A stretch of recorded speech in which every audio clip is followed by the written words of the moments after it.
Hola a todos los que nos sintonizan, buenos días, buenas tardes. Estamos muy contentos con este maratón de conferencias de Viva la Vida con Radio Pasión. Bienvenidos sean todos. Es una charla preciosa, llevamos ya varias.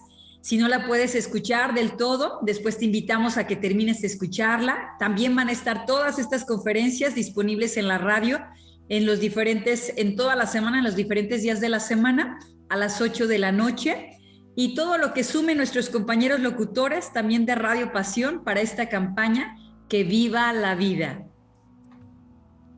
Muy buenas tardes, muchas gracias por el placer de su compañía. Ya tenemos aquí varias conferencias y muchísimos aprendizajes que Dey y yo hemos adquirido a lo largo de esta mañana. Agradecerles a todos que se están uniendo a esta iniciativa que se llama Viva la Vida para la prevención del suicidio. Y bueno, pues hoy tenemos en este horario una charla magnífica. Detrás de cámaras les decía que a mí me parece muy importante esta perspectiva que nos va a compartir María Castañeda, a quien ahorita voy a presentar, porque ella va a hablar del suicidio desde el lado social, cómo es el reflejo de una persona la sociedad. Entonces vamos a ir a la generalidad, vamos a ir a cómo estamos tejiendo y construyendo esas estructuras sociales que permiten o que impactan de manera directa en los individuos para la toma de decisiones, ya sea para vivir o para no vivir. Entonces quiero darte la bienvenida, María Gabriela Castañeda. Ella es coach y directora de Human Development Enterprise y bueno, además es comunicadora, tiene muchos talleres muy bonitos de los que nos va a hablar al final de la plática. Y pues bienvenida María, muchísimas gracias por estar hoy aquí en Radio Pasión con Viva la Vida. Pues todo un placer, gracias a ustedes por la invitación, encantada de estar aquí. María nos acompañó, ella es nuestra madrina déjame, escucho un ruidito. Ella es nuestra madrina de esta campaña.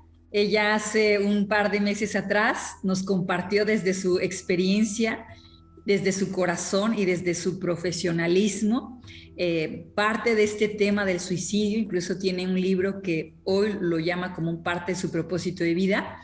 Y bueno, hoy le damos entrada, le damos la bienvenida y nuevamente nos acompaña. Gracias por tu tiempo, María.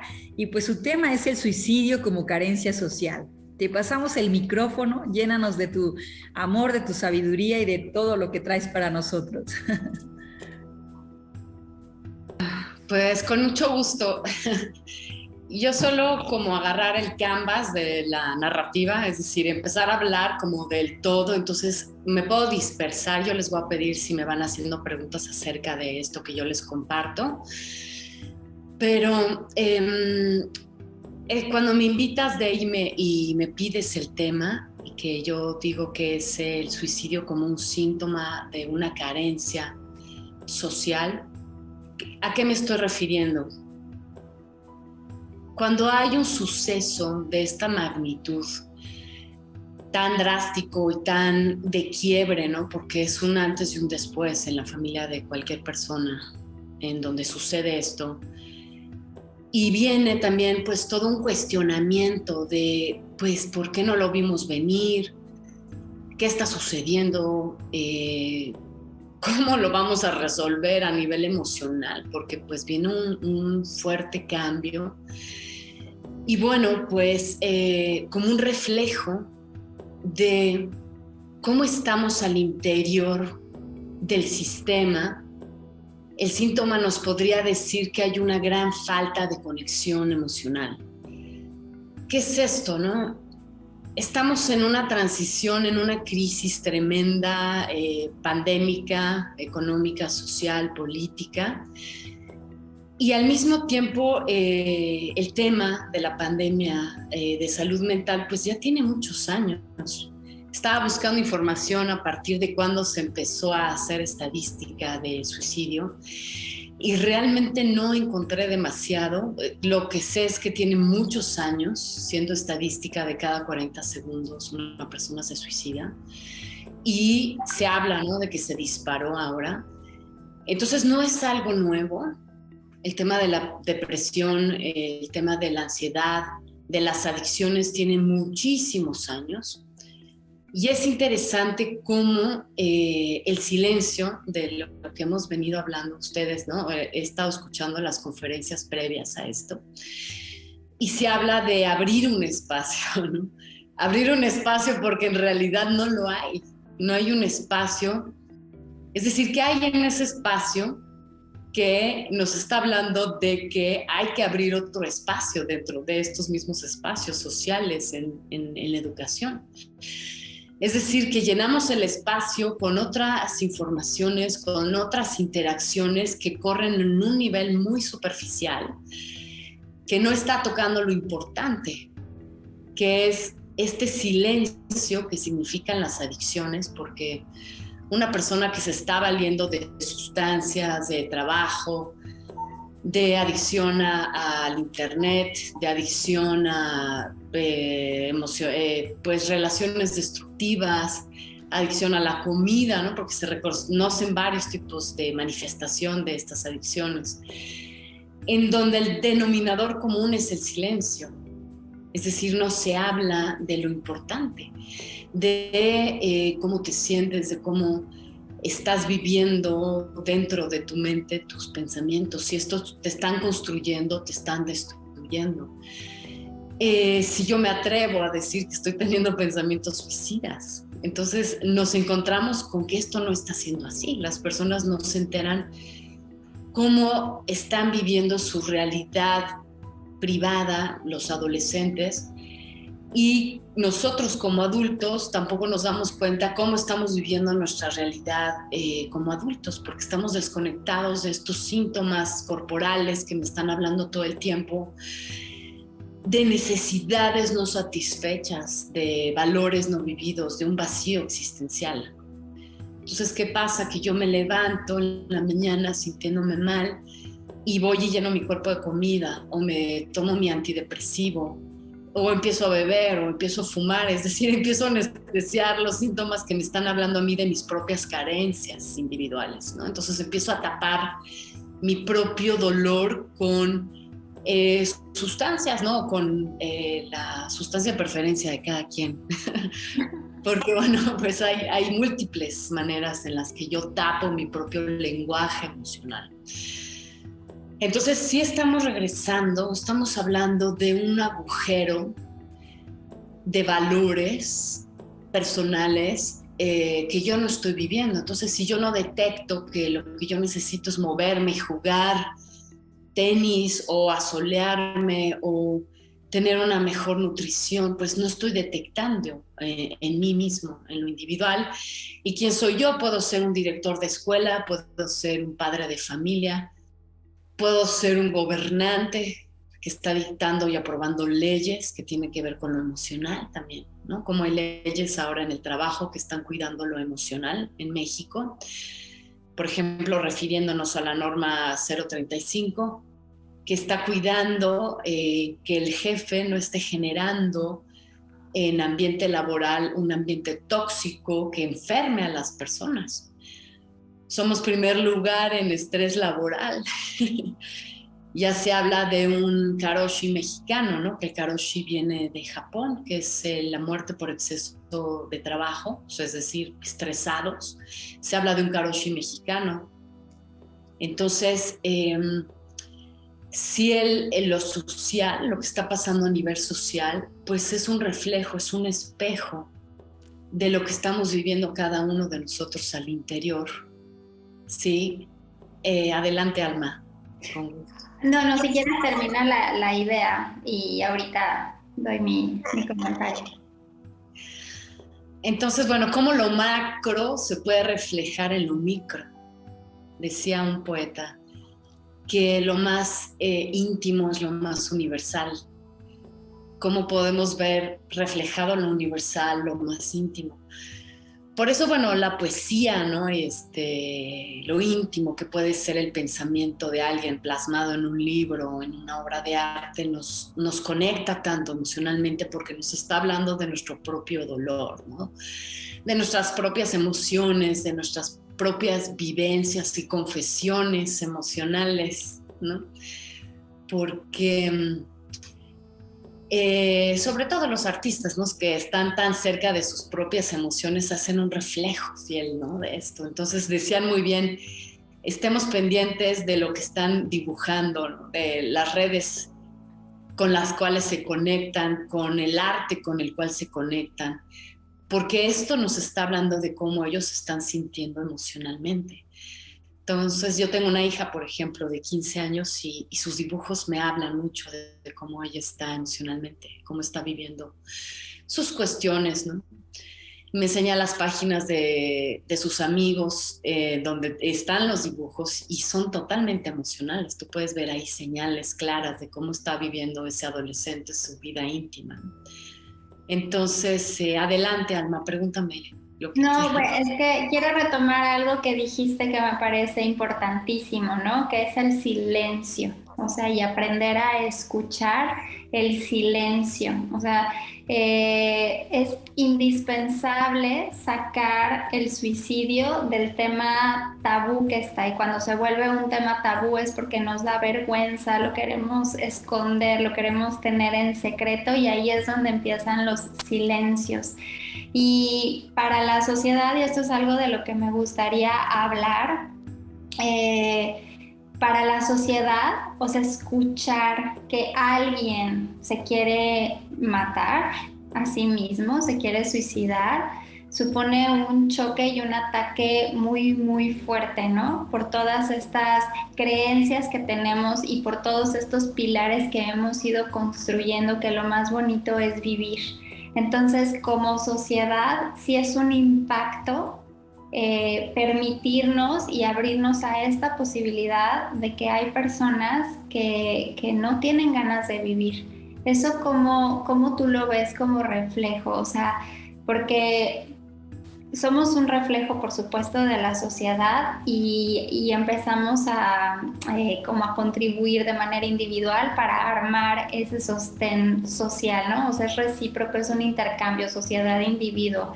Pero esto se me hace muy importante porque estamos alimentando todo el tiempo que venimos a este mundo a vivir felices, en plenitud, y entonces no hay un espacio porque sugiere un ataque contra los pilares o principios sociales, este hecho de que no merece la pena vivir. ¿Eso cómo tú lo ves? Sí o sea, coincido contigo que es un tema tabú.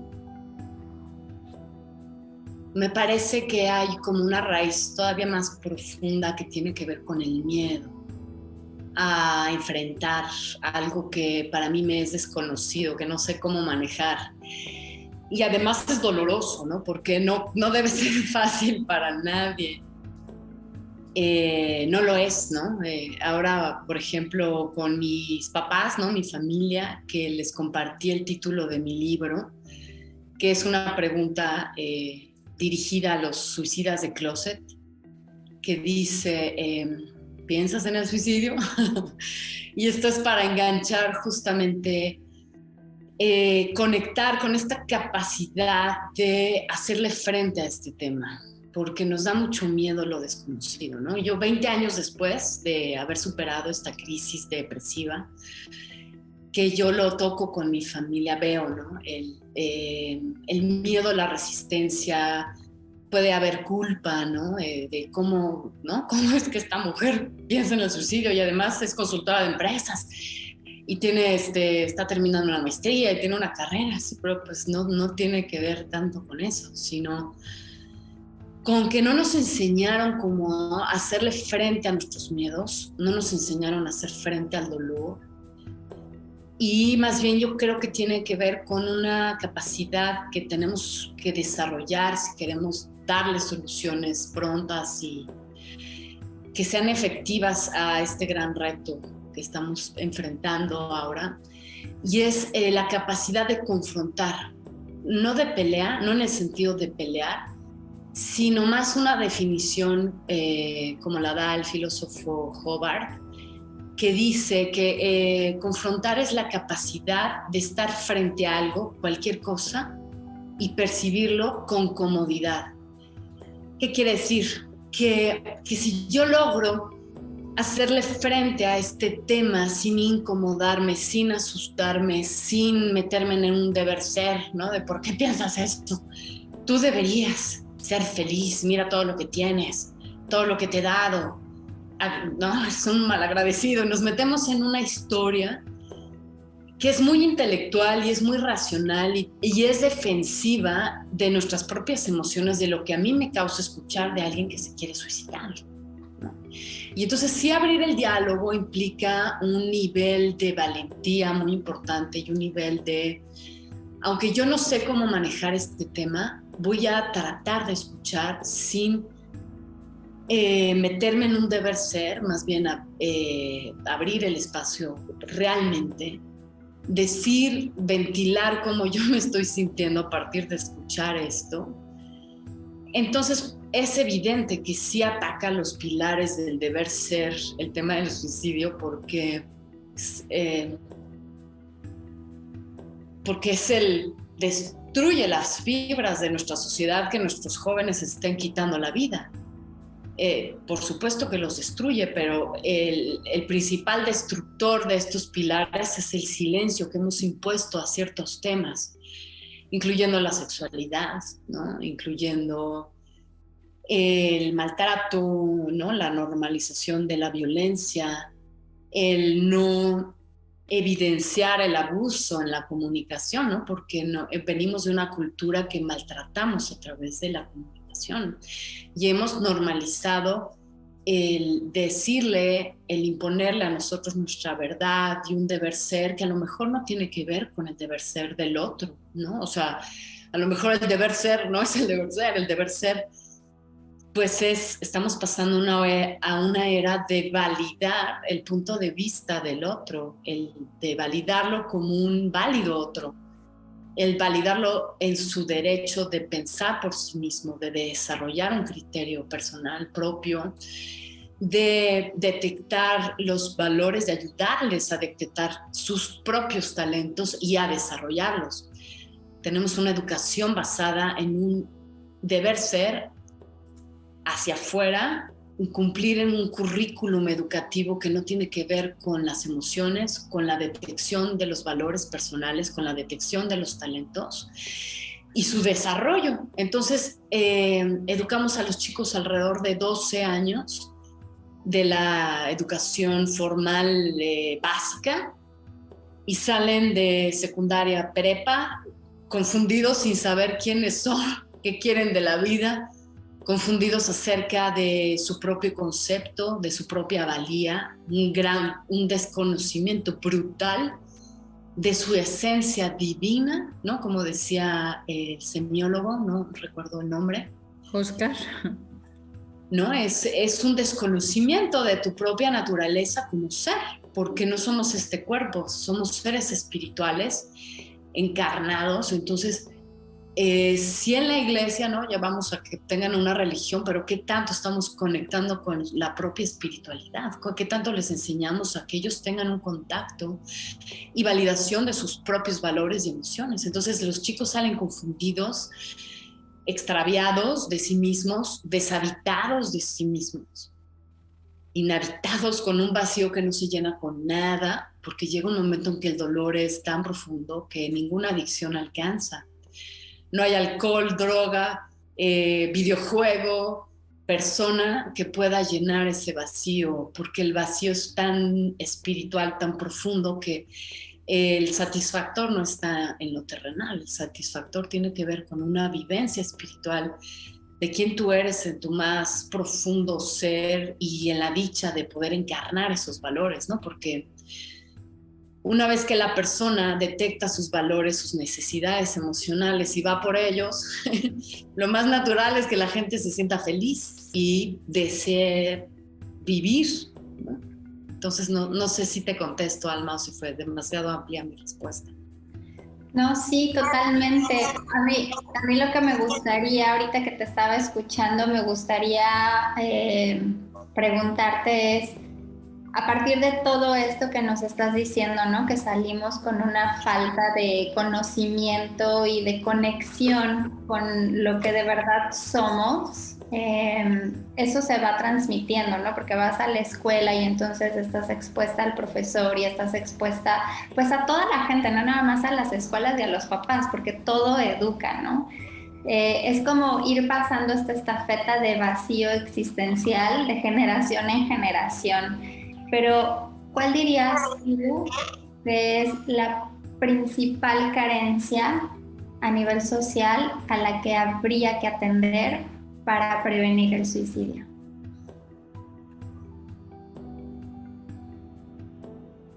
Pues mira, fíjate que yo pienso que es multifactorial. No identificaría así como la principal, si bien creo que la comunicación es el talón de Aquiles socialmente hablando. Por eso es un tema que a mí me ha apasionado enormemente, porque es darnos cuenta del síndrome del espejo roto, ¿no? ¿Qué es el síndrome del espejo roto? Ese es un término que inventó otro filósofo, Benjamín Alarcón. Muchos lo conocen ya. Y es por ejemplo, si en tu casa tienes un espejo y de pronto se cuartea una parte, una esquinita y se le hace un zigzag. Y yo veo, ¿no? Que eso es, pues no está bien así, ¿no? O sea, podría tener yo un espejo que no esté roto, pero ¿qué pasa? Que en el pasar de los días, yo me acostumbro a ver esa rotura como parte de lo normal. Entonces pasa a formar parte de lo que es normal, de lo que es común, y ya no lo veo, simplemente dejo de ver que el espejo está roto. De la misma forma, me parece que esta metáfora puede servir en la comunicación en tanto que no vemos que hay ciertos hábitos de comunicación que lejos de construir al otro lo destruyen. Entonces, si yo en mi cultura aprendí a educar a mis hijos o a los alumnos o a los colaboradores con los cuales me relaciono, a comunicarme a través de invalidarlos, de juzgarlos, de evaluarlos, de decirles qué tienen que pensar, qué tienen que sentir, ¿no? Es como anular un poco, venimos de una cultura de invalidar al otro. Entonces, por eso el juicio y por eso existe la crítica constructiva, basado en puros juicios que no necesariamente tienen que ver con la realidad. Entonces, ya desde ahí en la comunicación no educamos a cómo hacer una distinción entre lo que es un hecho y es una opinión.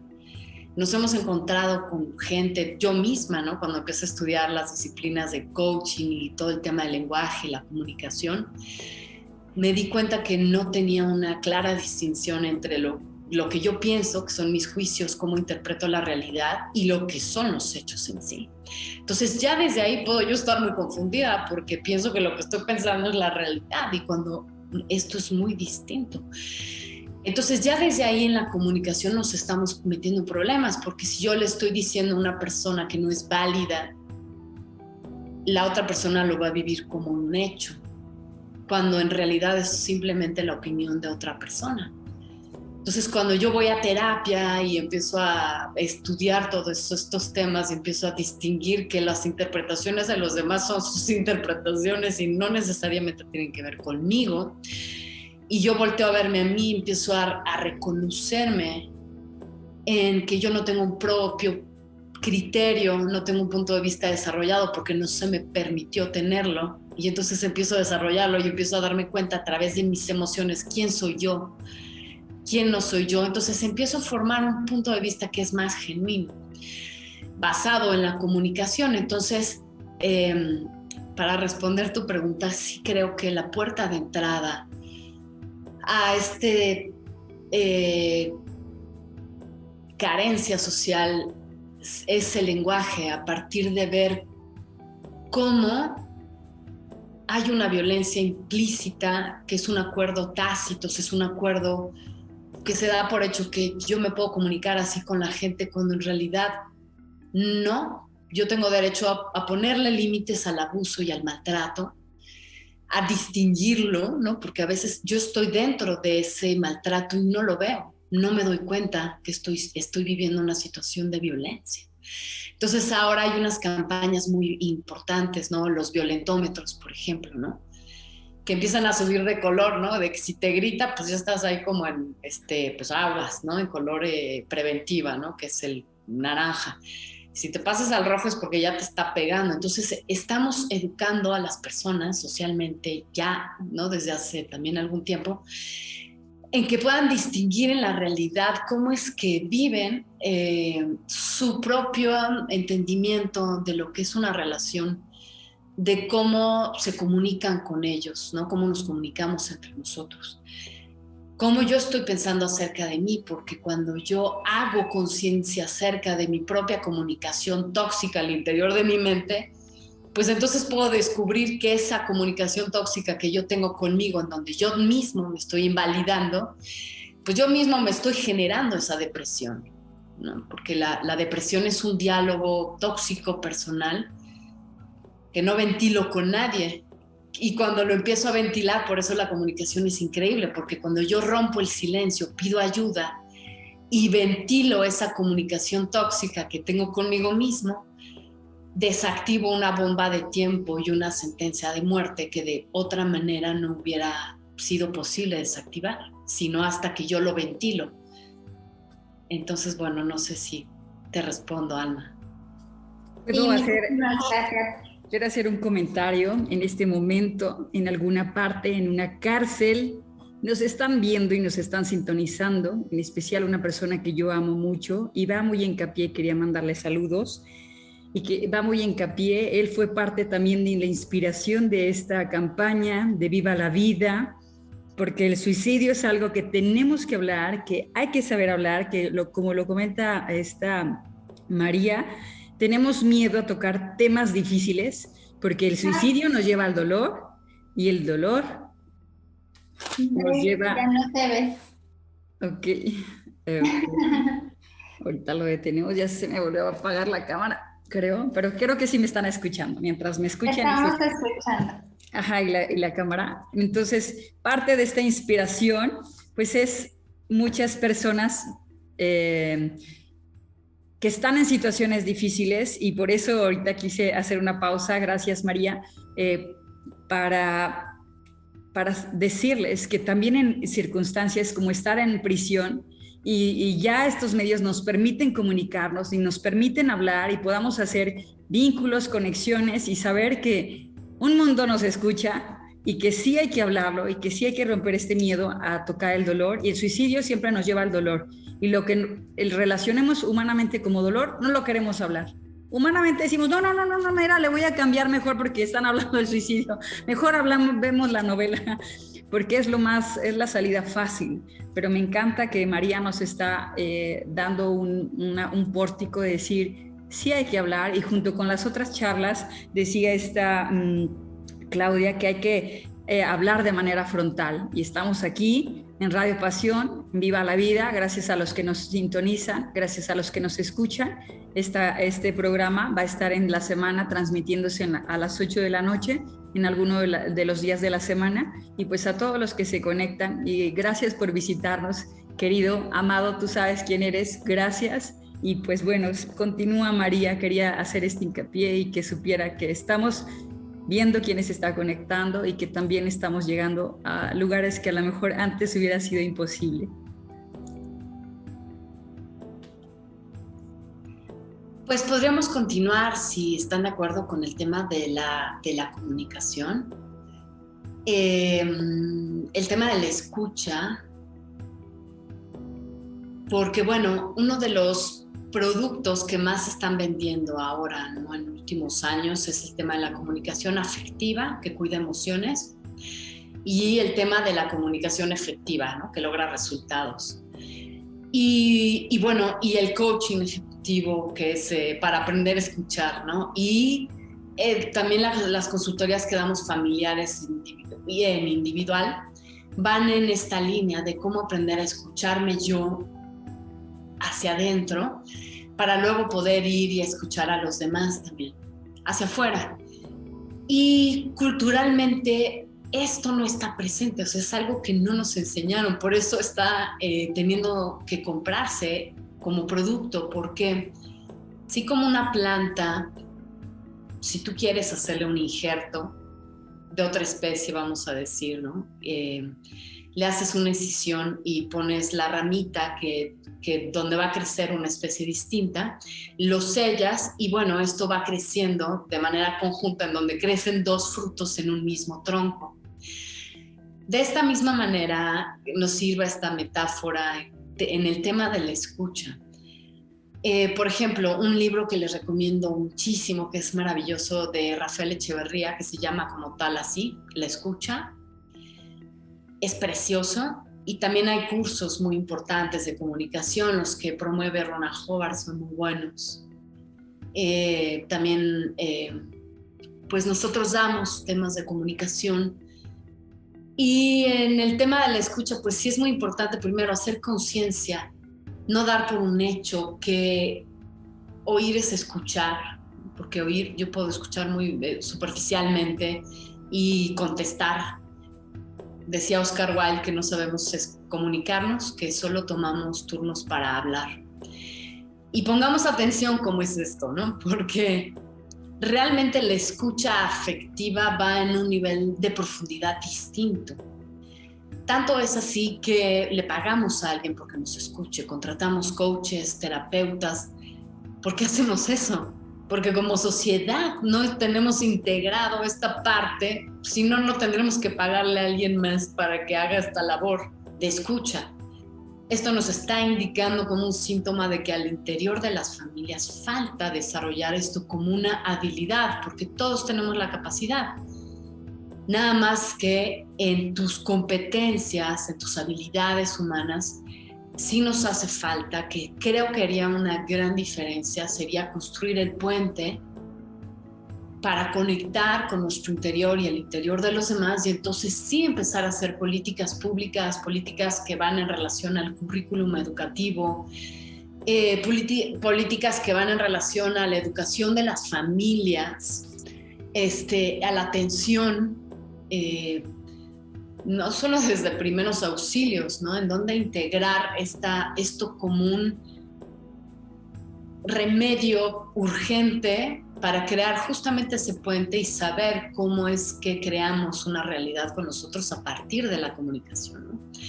Porque tampoco los adolescentes saben, queremos que nos digan ellos qué les pasa, pero ellos mismos están confundidos, no saben entre lo que ellos están sintiendo, cómo validar en relación a lo que viven culturalmente con sus amigos adolescentes, ¿no? ¿Qué información tienen ahí que es valiosa o que tanto les está ayudando a minorar este dolor? Y por un tiempo les puede servir, incluso las adicciones, pues son un remanente, una manera en donde alivian ese dolor, pero llega un momento en que ya no hay manera de aliviar ese dolor, tanto es así que las personas se suicidan. Entre las edades que hemos comentado, ¿no? Entre 15 a 25 años y ahora pues ya hay chicos de 10 años, ¿no? Incluso de 7 años que se han suicidado. Entonces, sí hay que voltear a ver esta realidad sin reservas, despiadadamente, urgentemente y sin escándalos innecesarios, sin juicios innecesarios y sin darle una excesiva importancia, ¿no? a este deber ser ya, porque las estadísticas están hablando por sí solas.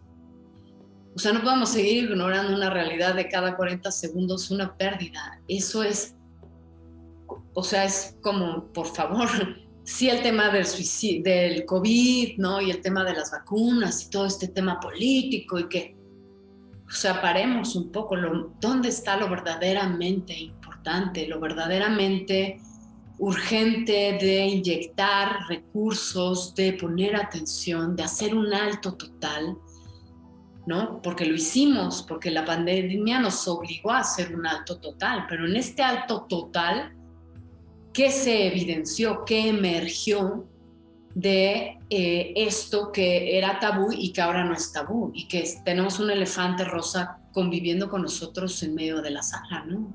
Entonces, adelante, Alma. Me encantan dos cosas que tú dices. Una es la escucha. Hace rato decías, para escuchar, primero tenemos que abrirnos a escuchar, ¿no? Que eso es algo, o sea, como muy importante. No hay escucha si antes no estás en la apertura, primero de escucharte a ti, de cómo está tu diálogo interior, de cómo están tus vacíos, de cómo están tus necesidades. Y eso lo uno a tu segundo concepto que me encanta, que es ser un puente, ¿no? Es construir estos puentes de comunicación y estos puentes de escucha y de entendimiento más allá de las palabras. Hace algunos años estudié teatro y uno de los ejercicios que más me dejó grabado fue cuando nos decían, ¿qué quiere decir entre líneas el personaje? O sea, te ponen el cuerno y entonces vienes y le dices, sí, sí, no importa, yo te amo a pesar de, no, o sea, en verdad, ¿cuál es el diálogo que ese personaje le quiere decir al otro? Y estoy poniendo un ejemplo a lo mejor muy vago, pero creo que va de la mano con esto, ¿no?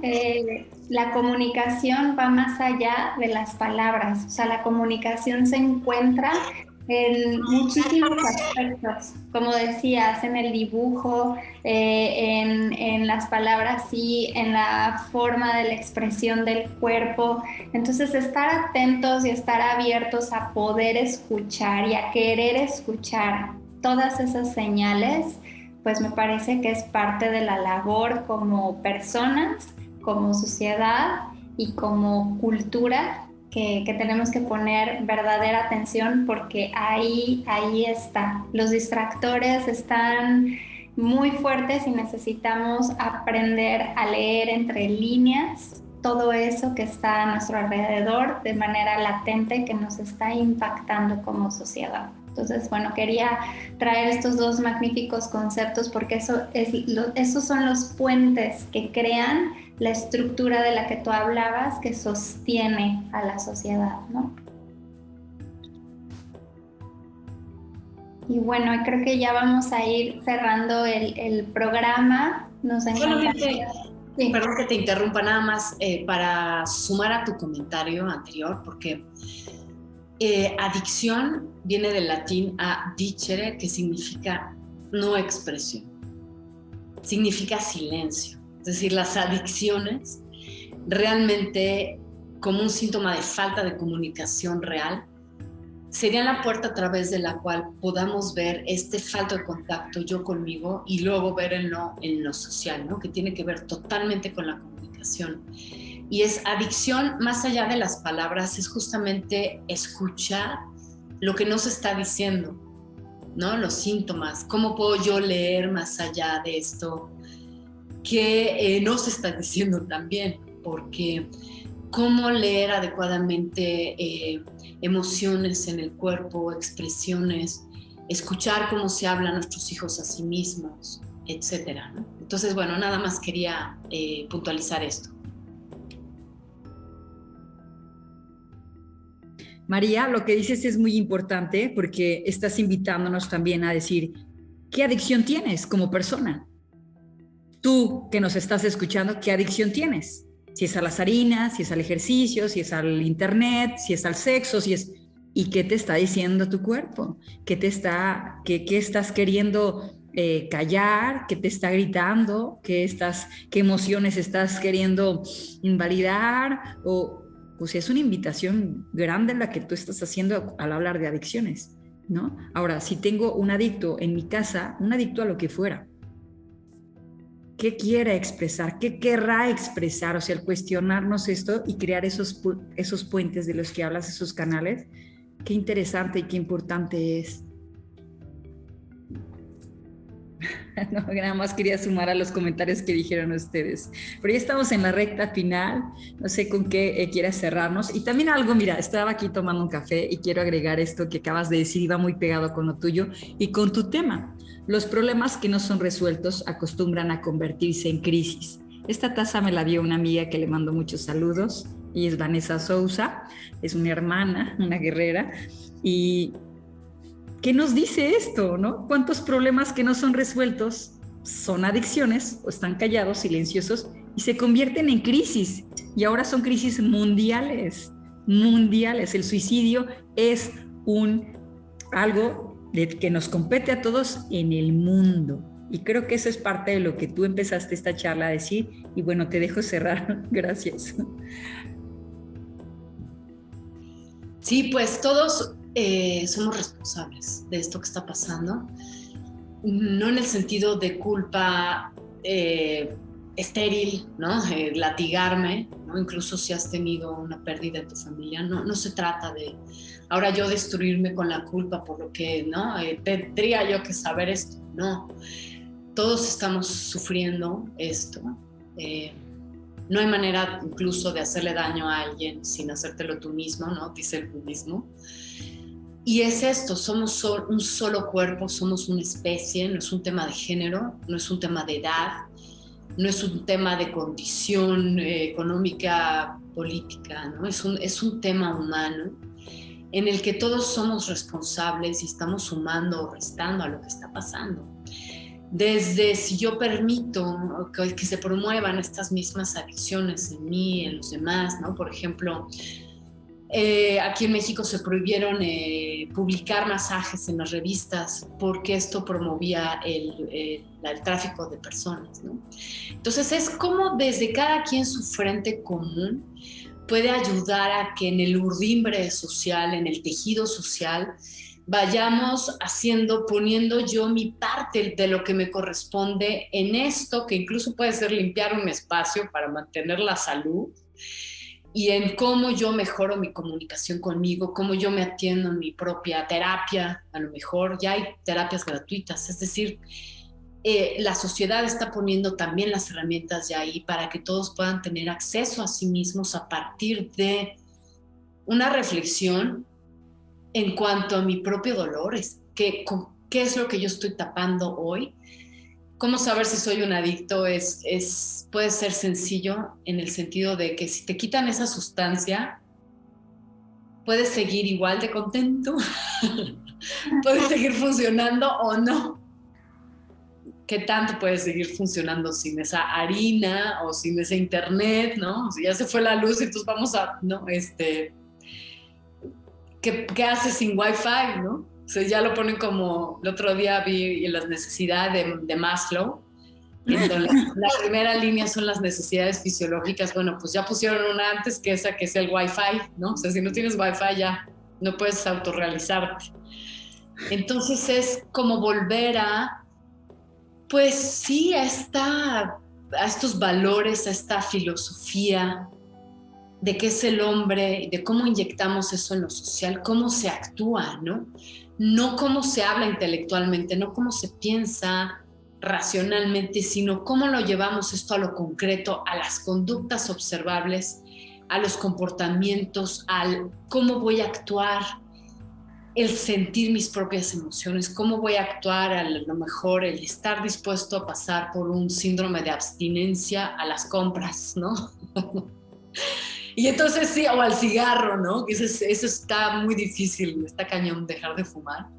Yo soy exfumadora y me fumaba una cajetilla diaria, entonces quítale la cajetilla y entonces sale toda la ansiedad. Bueno, pues ahí tienes tu material de trabajo, ¿no? Entonces es como yo voy a trabajar conmigo, hacerme responsable de mí y esto inyectarlo a lo que sea que me dedique de una manera responsable. Creer que lo que estoy viendo es cierto, porque aprendemos a que eso que estoy viendo no es cierto, aprendo yo a negar la realidad, entonces aprender a ver las señales, aprender que lo que estoy viendo, lo que estoy percibiendo es real, ¿no? Y distinguir mis opiniones, mis juicios de los hechos, también eso es importante, ¿no? Entonces, bueno, pues es... Pues muchísimas gracias, María, por todas tus aportaciones. A mí me parece muy interesante que también volteemos a ver esto desde la sociedad. Yo trabajo el tema de obesidad y de sobrepeso desde el lado emocional y desde todo este mindset de ideas y creencias que tenemos en torno a eso. Y con este tema viene de la mano y acompañado la adicción a la comida, a los atracones o a la falta, como la anorexia de no comer, la depresión, la ansiedad, y todas esas yo les llamo las grandes epidemias del siglo XXI. Entonces me parece que es un llamado de atención. Tú decías un dato hace rato, ¿no? Cada 40 segundos hay una pérdida. En el tema del sobrepeso, para el 2030 se espera que la mitad de la población a nivel mundial tenga sobrepeso. Entonces, son esos focos a los que tenemos que mirar, pero no mirar como mirarnos desde adentro, empezar a mirarnos desde soy adicta al café, o sea, un día sin café me da el ataque, ¿no? Desde esos pequeños síntomas y mirando hacia adentro es como creo que podemos transformar lo de afuera. Así es que te agradezco y te agradecemos mucho en Radio Pasión que te hayas unido a esta iniciativa de Viva la Vida. Un placer. Gracias a ustedes por la invitación.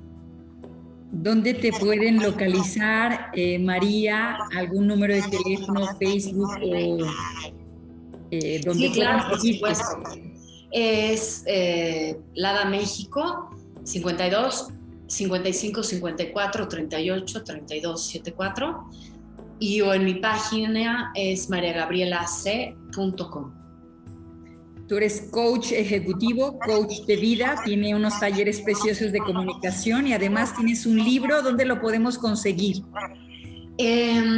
Justo en mi página, ahí está colocado. Todavía no tiene liga de pago porque está en este proceso ya en el que se sube y otros pequeños detalles. Y bueno, me pueden contactar de manera directa porque la preventa ya inició hace alrededor de 3 meses. Entonces ya lo pueden apartar, entran a un grupo exclusivo de preguntas y respuestas. Obviamente es un grupo gratuito, no se cobra nada y se da el libro impreso dedicado. Y bueno, pues eso. Una de tus frases poderosas de todas tus lecturas y que siempre nos dejas, nos compartes en tus medios y ahora aquí en la radio que quieras cerrar este programa hermoso. Pues una frase que me encanta es sí hay otra manera de vivir, y es una creencia poderosa basada en que si nosotros nos damos la oportunidad de querer creer en esto, se nos va a abrir un mundo de posibilidades, ¿no? Entonces con esa frase cierro. Qué bonito, muchas gracias, María, muchas gracias por tu compartir. Busquen su libro y bueno, pues los invitamos a que vengan en 10 minutitos en punto de la 1 de la tarde. Vamos a tener a una tanatóloga, ella nos va a hablar de cómo ir de tanatos a eros, de la muerte a la vida y del impacto del suicidio a nivel familiar. Ella me decía, es como una bomba atómica porque no nada más impacta a la persona que se suicida, sino por lo menos a 12 personas alrededor de ella. Así es que vamos a escuchar cómo trascender a través de los duelos estas pérdidas. Y bueno, pues los esperamos, ¿no, Dey? En 10 minutos aquí por el grupo de Radio Pasión US. Así es, parte de nuestro eslogan, nuestra madrina María nos lo dio y justamente sí hay otra manera diferente de vivir. Sí, no es normal despertar sin ganas de no vivir, sin entusiasmo, no es normal. Y sí existen formas diferentes. Así que pues cerramos este programa con esto. Gracias, María. Dios te bendiga, gracias por tu tiempo que nos regalaste tanto en todo este trayecto de Viva la Vida y nos vemos a la 1. Adiós. Bye bye, besos.